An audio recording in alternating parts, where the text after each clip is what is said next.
दोस्तों, हम में से कई लोग ऐसे होते हैं जो दूसरों के चरित्र पर उंगली उठाते हैं, उन पर गलत आरोप लगाते हैं, उनके बारे में लोगों से उल्टा सुल्टा बोलते हैं।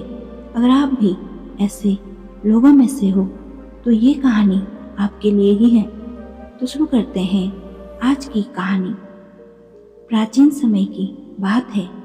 एक बार गौतम बुद्ध एक गांव में रुके हुए थे। वो उस गांव के लोगों को अच्छी अच्छी बातें सुनाते। गांव के लोग भी बुद्ध की बातों को सुनकर बहुत प्रसन्न हुआ करते थे। एक बार गौतम बुद्ध सुबह के वक्त अपने आश्रम के बाहर पर भ्रमण कर रहे थे। तभी वहां से एक युवती गुजर रही थी।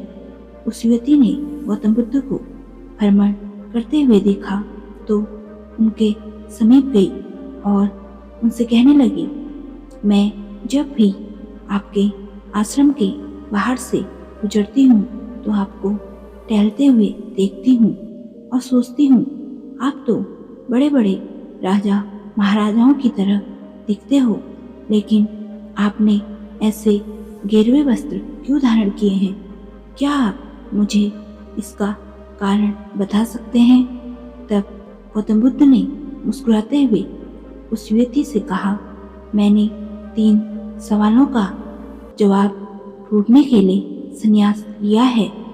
उन्होंने आगे कहा, हमारा ये शरीर अभी जवान और आकर्षक है, परंतु बाद में ये बूढ़ा होगा, फिर बीमार होगा और आखिरी समय में ये मृत्यु को प्राप्त हो जाएगा।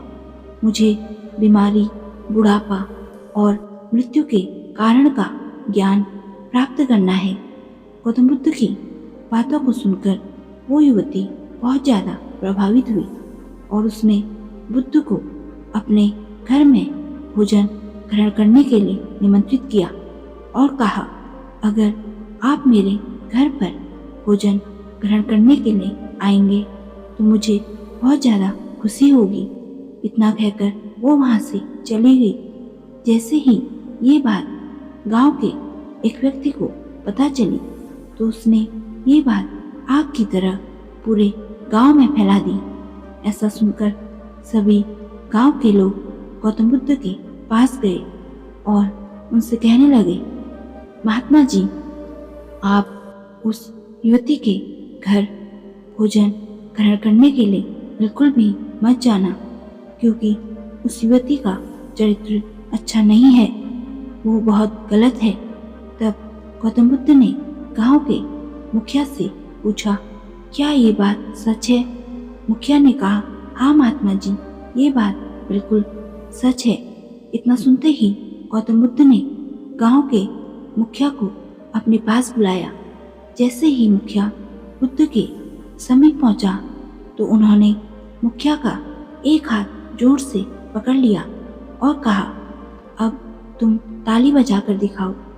बुद्ध की बात सुनकर मुखिया कहने लगा, ये तो संभव नहीं है, भला एक हाथ से भी कभी ताली बजती है क्या? तब गौतम बुद्ध ने कहा, जैसे एक हाथ से ताली नहीं बज सकती, वैसे ही कोई युवती अकेले ही गलत नहीं हो सकती। अगर इस गांव के पुरुषों का चरित्र अच्छा होता तो उस युवती का चरित्र भी अच्छा होता। इतना सुनते ही गांव के सभी पुरुषों का सिर शर्म से नीचे झुक गया और सभी लोग चुपचाप वहां से अपने घर की ओर चले गए। दोस्तों, इस कहानी से हमने सीखा कि हमें कभी भी दूसरों के चरित्र पर उंगली नहीं उठानी चाहिए और दूसरों के चरित्र पर उंगली उठाने से पहले खुद के अंदर भी झांक लेना चाहिए। दोस्तों, अगर आपको आज की कहानी पसंद आई तो वीडियो को लाइक, शेयर और चैनल को सब्सक्राइब जरूर करिएगा। तो मिलते हैं दूसरी कहानी में। तब तक के लिए अपना और अपनों का ख्याल रखें और खुश रहें। धन्यवाद।